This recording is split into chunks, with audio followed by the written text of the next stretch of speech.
Estimadas y estimados estudiantes, les doy la bienvenida a una nueva sesión de Aprende en Casa 2 de la asignatura Ciencias Física. Mi nombre es Enrique Rodal y en esta ocasión nos acompaña la maestra Ana Belén Zabaleta Ramos, que se encargará de explicarnos un nuevo tema. Bienvenida, maestra. Muchas gracias, Enrique. Bienvenidas y bienvenidos, estudiantes. Espero que se encuentren bien y que sigan las medidas de sanidad recomendadas por las autoridades para que pronto podamos regresar a nuestras escuelas. En esta ocasión hablaremos sobre el electromagnetismo y sus dos grandes representantes, Michael Faraday y Christian Orestes. No olviden tener a la mano su siempre confiable cuaderno y lápiz o bolígrafo para anotar las ideas principales, además de las preguntas y reflexiones que surjan a partir de lo que revisemos. Su libro de texto es muy importante para poder profundizar en los temas. Además, es una buena fuente para consultar dudas y buscar otros ejemplos. También pueden utilizar distintas fuentes de información como páginas de internet confiables. Si ya tenemos todo listo, considero que es tiempo de empezar. Comencemos, maestra. El desarrollo del electromagnetismo es consecuencia del trabajo de varios científicos a lo largo de muchos años. En el siguiente video haremos un recorrido por algunas de las principales contribuciones que ayudaron a construirlo. Estamos en la antigua Grecia, 600 años antes de nuestra era para ser exactos. ¿Y qué hacemos aquí? En aquellos días, Tales de Mileto escribió por primera vez sobre ciertos fenómenos de atracción. Él creía que la electricidad y el magnetismo eran lo mismo. Sí, he escuchado hablar de él. ¿Pero qué no él escribió sobre la electrostática? Sí, la electrostática fue la primera rama de la electricidad que se estudió. ¡Ajá!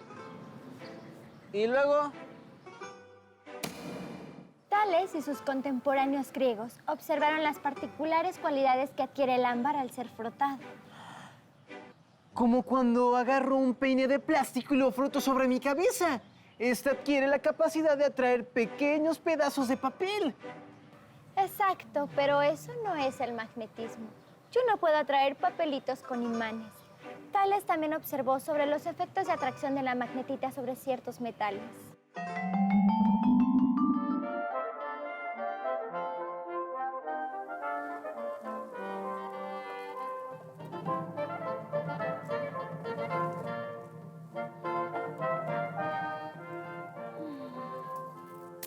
Estamos en el siglo XIII. Es aquí donde el francés Peter Peregrinus escribió el primer tratado que describe las propiedades de los imanes y de las brújulas. Pero los chinos ya usaban las brújulas con agujas imantadas desde el siglo XII. Ajá. Eso sí que lo sé. Sus estudios ayudaron al progreso de la Edad Media. ¿Estamos en Francia de 1269? No. Después de los estudios de Peter Peregrinus, Girolamo Cardano escribió sus investigaciones y en ellas distinguía por primera vez en la historia las fuerzas eléctricas de las magnéticas. Estamos en las Bahamas en 1492. No. ¿Estamos en la India en 1498? No. Estamos en Italia en 1550. No. Estamos en Inglaterra.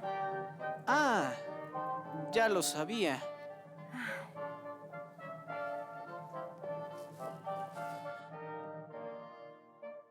¡Mari!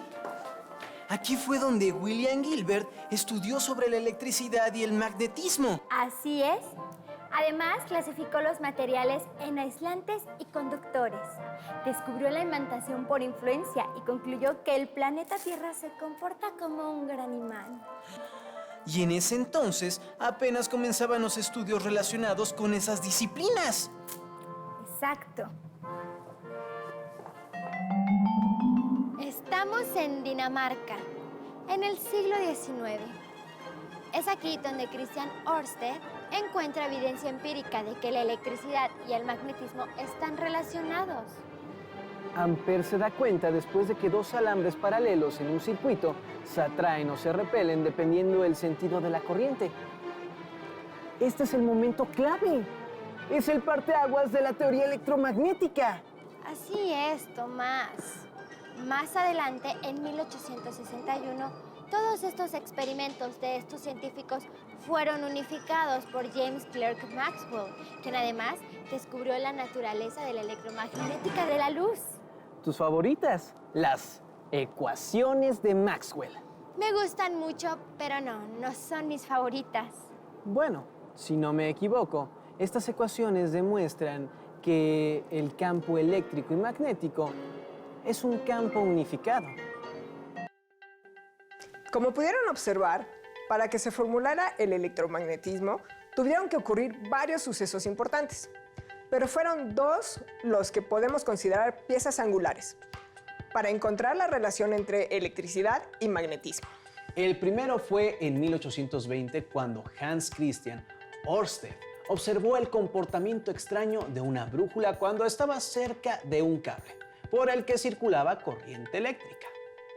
Así es, demostró empíricamente que una corriente eléctrica movía la aguja imantada de una brújula. Esto le confirmó que podía haber relación entre las fuerzas eléctricas y las fuerzas magnéticas, lo que en aquella época resultó revolucionario. La verdad, maestra, sí que suena muy revolucionario. ¿Cómo es que un cable por el que pasa una corriente eléctrica puede mover una brújula? Digo, honestamente, no me lo puedo imaginar. Para que lo creas, vamos a replicar el experimento de Ørsted. Necesitaremos una brújula, cable y una pila de 9 volts. ¿Y qué pasa si no podemos conseguir una brújula, maestra? Podemos construir una con la ayuda de un corcho o un pedazo de unicel de unos 2 centímetros de lado, una aguja, un imán y un recipiente con agua. Y aquí está. Son materiales bastante sencillos de conseguir. ¿Cómo construimos nuestra propia brújula? Muy fácil. Vamos a clavar nuestra aguja en el corcho o en el unicel, más o menos a la mitad de la altura. Luego vamos a frotar la aguja con el imán varias veces para imantarla.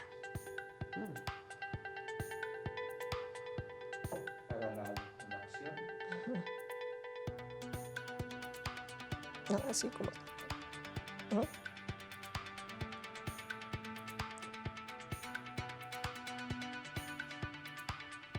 Ya que hemos imantado nuestra aguja, vamos a colocar sobre el recipiente con agua y observamos cómo se mueve.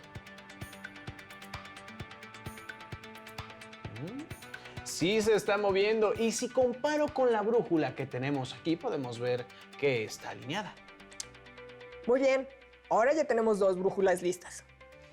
Antes de seguir, vamos a acercar un imán a nuestras 2 brújulas para observar cómo es la influencia y se modifica la orientación de la brújula. Como el campo magnético de la Tierra tiene muy poca intensidad, el imán atrae con mayor fuerza a las agujas de las brújulas y por eso se mueven siguiéndolo. Así es, Enrique. Ahora empecemos con el experimento de Ørsted. Vamos a tomar el cable y a conectar las terminales a la pila. Pero antes de eso, tenemos que colocar la brújula encima. Colocaremos los cables en la pila y observaremos lo que sucede. Ya se colocó el cable en la misma dirección de la aguja.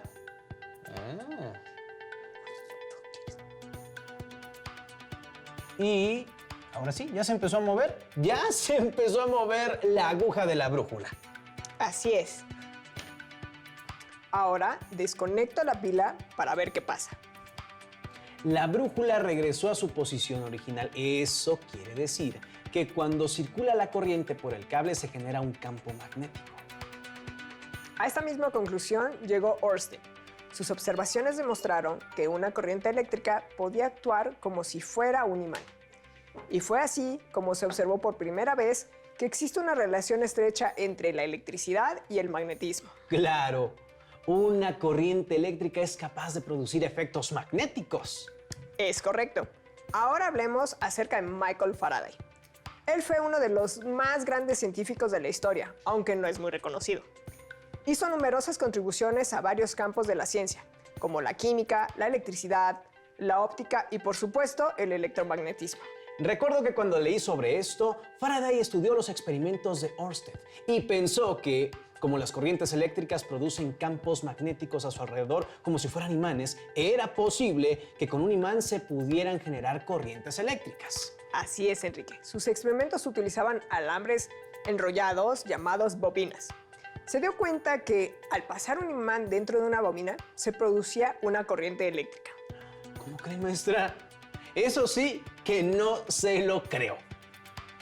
Pues, para que me creas, vamos a realizar el experimento. ¿Y qué vamos a necesitar, maestra? 5 metros de alambre de cobre esmaltado, un trozo de lija, un marcador grueso, imanes de diferente tamaño y un multímetro. Y nuestro multímetro. Maestra, ¿para qué sirve un multímetro? Es un aparato que nos sirve para cuantificar algunas variables relacionadas con los circuitos eléctricos, como el voltaje, la resistencia y la corriente. En este caso, nosotros lo vamos a utilizar para medir corriente eléctrica. Muy bien, muy bien. ¿Y ahora qué tenemos que hacer? Vamos a tomar el alambre esmaltado, que está cubierto con un barniz, que es aislante eléctrico. Con la lija, vamos a lijar unos 5 centímetros de cada extremo del alambre para quitar el esmalte. Perfecto. Después de hacerlo, ¿qué haremos? Ahora, dejamos aproximadamente 15 centímetros de alambre y comenzamos a enrollarlo en el marcador. Como pueden verlo ya en imagen y en pantalla. Al final, debemos dejar otros 15 centímetros sin enrollar. Nos va a quedar algo como eso. Entre más largo sea nuestro alambre, más vueltas podemos dar y mayor será la efectividad de nuestro experimento. Por último, Enrique, conecta los extremos de la bobina a las terminales del multímetro, solamente enredándolas en la punta.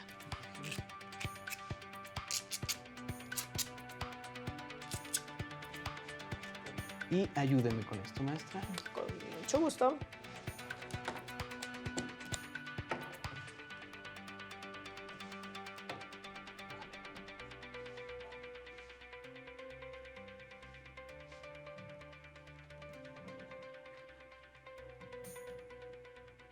Ahí. Se resbala. Listo. Ya quedó. Muy bien. Vamos a poner el multímetro para medir corriente eléctrica en la escala más pequeña, que son 200 miliamperes. Toma los imanes y muévelos dentro y por fuera de la bobina. Vamos a ver qué pasa. Por fuera. Cuando lo muevo, hay una lectura en el multímetro. Entonces se está generando una corriente eléctrica. Así es, Enrique. Con un experimento parecido, Faraday se dio cuenta que con un campo magnético variable inducía una corriente eléctrica en el conductor cercano. Entonces, así como una corriente eléctrica puede generar un campo magnético puede generar una corriente eléctrica. Si ustedes, alumnas y alumnos, no cuentan con un multímetro, pueden conectar un cable entre las dos terminales de la bobina y ponerlo sobre su brújula. Cuando muevan el imán dentro de la bobina, observarán que la aguja se mueve levemente. Por supuesto, el movimiento del imán genera una corriente que, a su vez, producirá un campo magnético en el cable, tal como pasó en el experimento anterior cuando usábamos la pila. Se nota que has puesto atención en esta sesión, Enrique. Para terminar, vamos a construir un dispositivo que se llama electroimán. Esto es una buena aplicación en las relaciones entre la electricidad y el magnetismo. Para construir un electroimán, vamos a necesitar 30 centímetros de alambre de cobre esmaltado, una lija, un clavo, una pila de 9 volts y clips. ¿Y cómo construimos el electroimán, maestra? Es muy fácil. Como hicimos con la bobina, vamos a limar las puntas del alambre y luego lo enrollamos alrededor del clavo, dejando 2 puntas libres como lo hicimos con la bobina.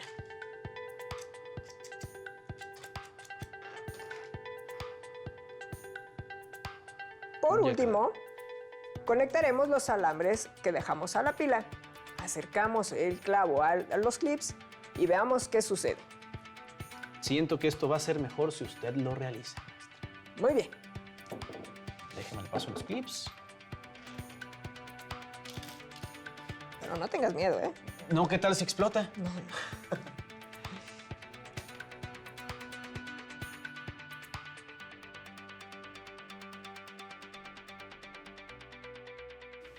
¿Ya vieron?